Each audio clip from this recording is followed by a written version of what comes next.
Today is May 25th. Welcome to Big Book Daily. My name is Rob. I am an alcoholic.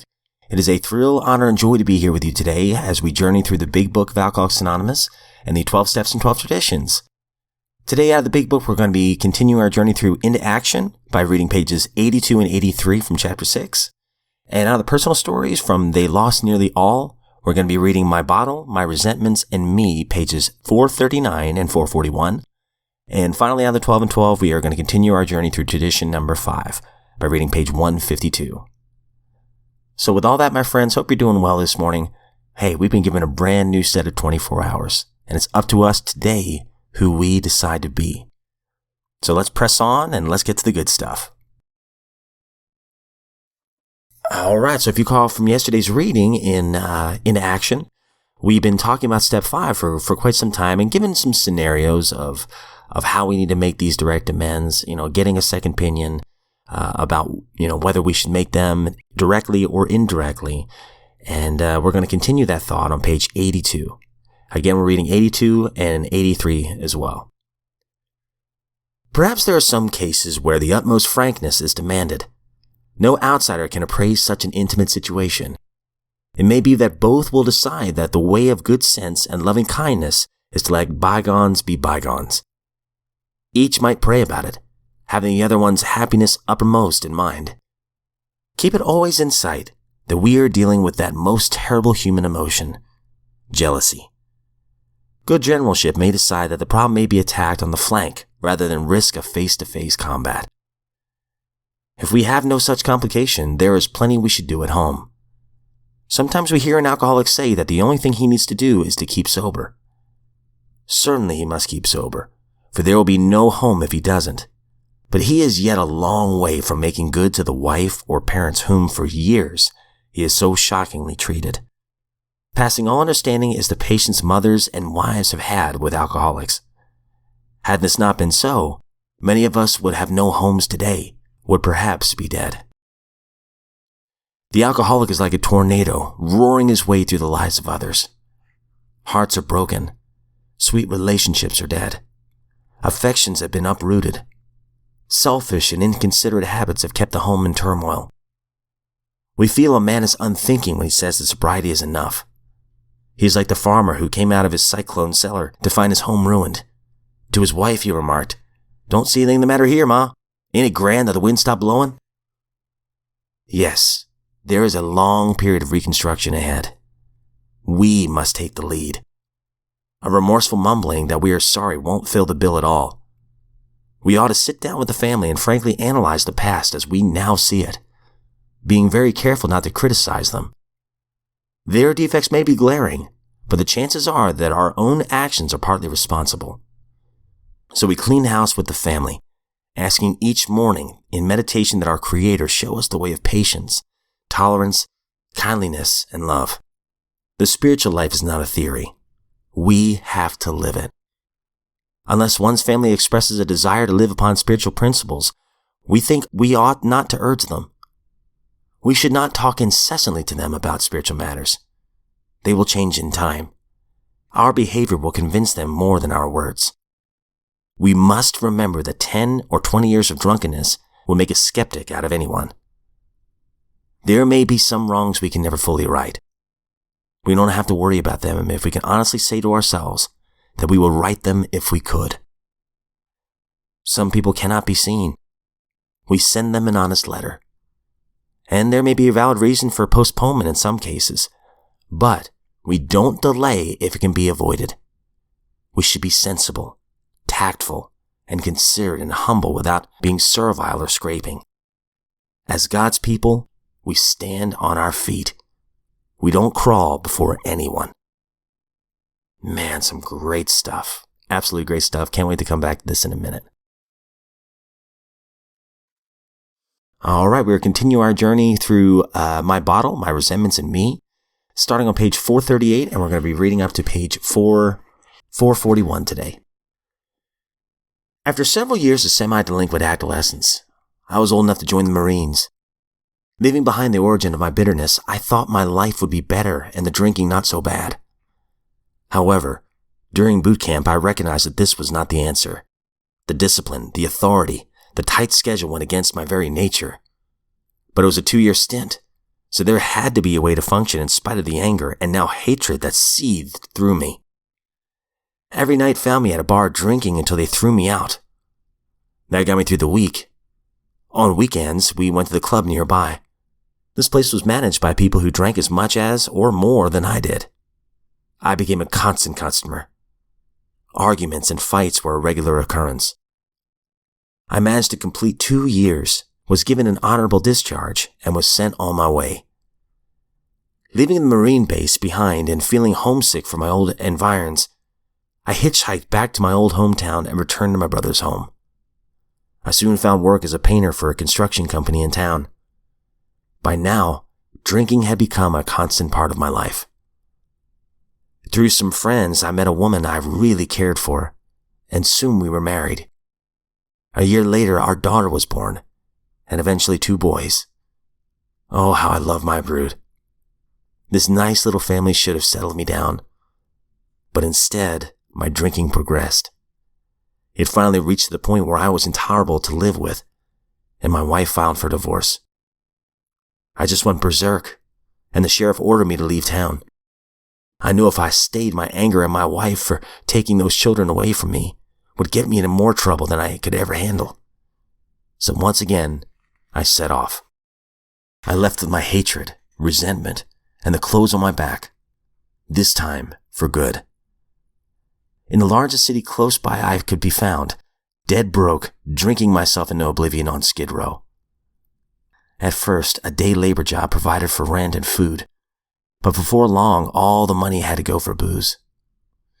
I found a mission where someone in need could sleep and eat free.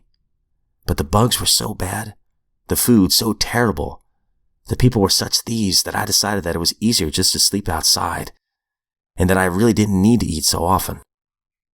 So I found that hobo jungles, parked cars, and abandoned houses made nice places for my bottle, my resentments, and me. No one dared to bother me. I was utterly bewildered at where life had taken me. Other hobos I met taught me the safest way to hop on a moving freight train and how to protect myself. They told me who were the easiest people to get a handout from and how to scam them. My biggest problem at the time was to find a way to get enough to drink to keep the reality of my life at bay. I was consumed by hate. For the next 6 years, I went from Skid Row to Skid Row. One boxcar headed in any direction was as good as another. I had no place to go. One thing about it, I never got lost because I never cared where I was. I crossed the United States 3 times with no plan, no reason, not eating half the time. I hung out with other misfits like myself. Someone would say that they were hiring in Florida or New York or Wyoming, and off we'd go. But by the time we would finally get there, they would say that they were not hiring anymore. That was all right, because I didn't want to work anyway. One scorching day when I was in the desert town drinking, something unusual happened. I felt as though I had reached a point where I couldn't go on. To get away from everyone, I managed to find some booze and started walking out in the desert, thinking, I should just go ahead until I die. Soon, so drunk I couldn't walk another step, I fell to the ground and moaned, "Oh God, please help me." I must have passed out because hours later, I came to and found my way back to town. At the time, I had no idea what made me change my mind about death. Today, I know it was my higher power who took over my life. By this time, I was so wild-eyed and filthy, people would shy away from me. I hated the look of fear on their faces when they saw me. They looked at me as if I were not human, and maybe I wasn't. In one large city, I took to sleeping on grates with a piece of plastic over me so I wouldn't freeze. One night I found a clothing drop box that I could get into. It made a nice warm place to sleep and I could get new clothes in the morning. In the middle of the night, someone threw in more clothes. I opened the top, looked down and shouted, "Thanks!" The woman threw up her hands and ran away screaming, "Lordy, Lordy!" She jumped into her car and screeched off. I was just about as sad a figure of man as possible when I jumped off that freight. I found an empty refrigerator car sitting on a siding and took up residence in it. Here you could get welfare very easily. So off I went to apply. Now I could eat. It was my third time in this town, so I headed straight for my favorite bar. Here I met a barmaid who drank like a fish and was as mean a woman as I'd ever seen. She had a place to live, so I moved in, and thus began the romance of a lifetime. All right, my friends. Interesting stuff here. I definitely want to come back to this in just a minute. And finally, we are on tradition number 5 out of the 12 and 12, which is, each group has but one primary purpose, to carry its message to the alcoholic that still suffers. So we were hearing from a story here of how a certain fellow who we might know came to Dr. Silkworth and said, hey, I need to work with somebody. So let's find out what happens next on 152. I was soon sitting beside a big hulk of a man. Decidedly unfriendly, he stared at me out of his eyes, which were slits in his red and swollen face. I had to agree with the doctor. He certainly didn't look good. But I told him my own story. I explained what a wonderful fellowship we had, how well we understood each other. I bore down hard on the hopelessness of the drunk's dilemma.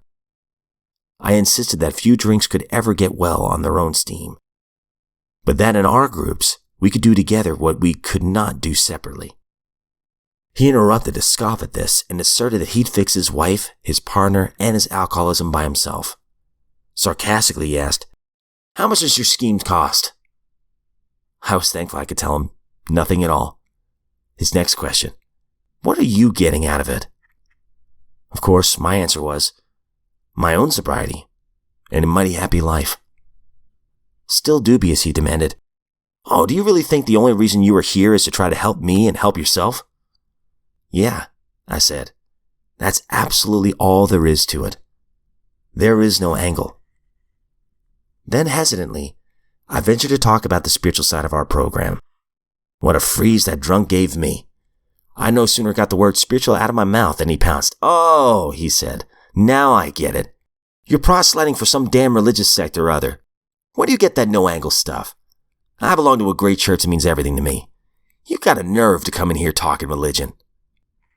All right, so, yeah, absolutely. People sometimes, as soon as you mention the spiritual angle, especially early on, some people are going to receive it well. Some people, with their own prejudices, which the big book talks about a lot, they're going to bristle when they hear the word spirituality, or because they think that spirituality is the same thing as religion. And, I think the big book does a pretty good job of describing the difference. But yeah, going back to the personal story real fast. My heart breaks for this man, because here you see these little decisions, and what the progressive nature of the disease, right? So our man, he starts off as his story as a hobo, right? And you wonder how he got there. He's no different from anybody else. He had a family at one point. He was in the Marines, served our country. And even though he was in alcoholism at that point, he was still a man. Sounds like a man of conscience, too.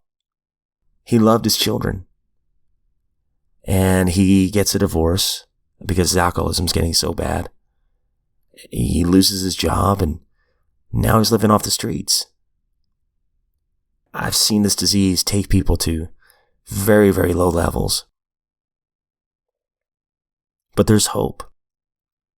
And one day, he's just kind of wandering off. He doesn't even know why he's going across the country. He's just running from he doesn't even know what. He's in the desert and he thinks to himself, why am I doing this? What's the point? I should just go ahead and die. I'm useless. And then he prays. He wakes up, he comes to. Not all of his problems go away, but somehow he lives. And I've got a gut feeling, because his story's in the book. As he says, there's a purpose to it all.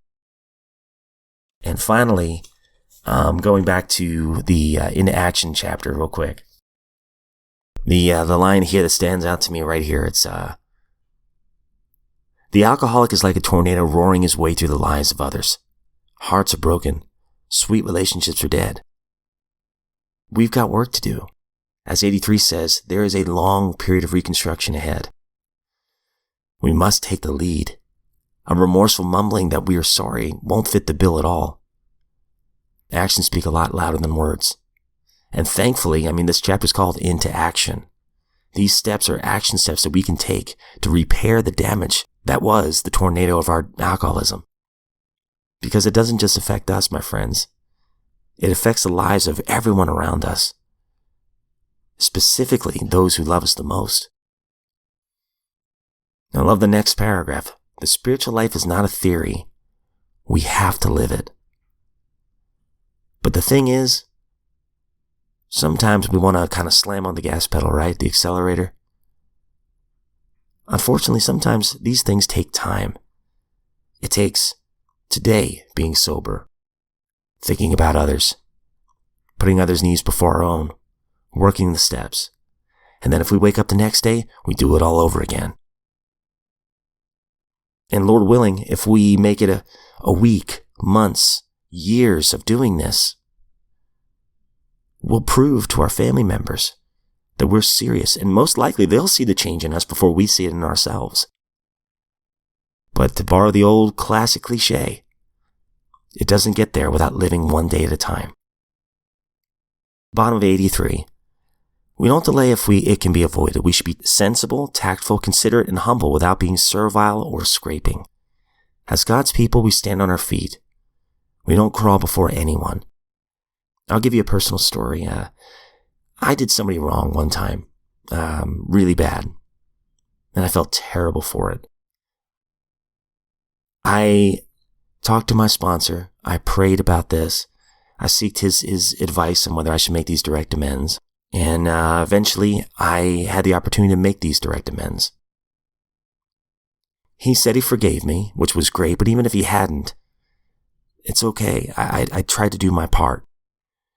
And over a series of about a year, I've been taking some verbal abuse, some coldness and stuff, because this person was still in my life on a regular basis.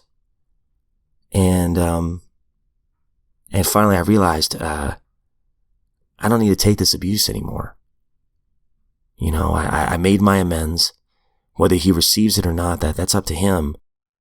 I don't need to keep, being chastised. I don't need to keep this person around if they're damaging my sobriety. So eventually I had to let him go. Even though the guilt and the shame of what I had done to him in the past was still there, I thought about this line. As God's people, we stand on our own feet. We don't crawl before anyone. If this person's resentment towards me is starting to affect my sobriety, I have to let him go lovingly.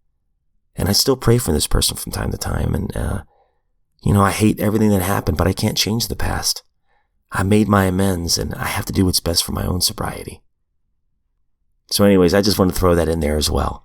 Sorry for such a long episode today, my friends, but hey, listen, if you are sober today, you are a miracle. And I'm sure that those who love you are very proud of you.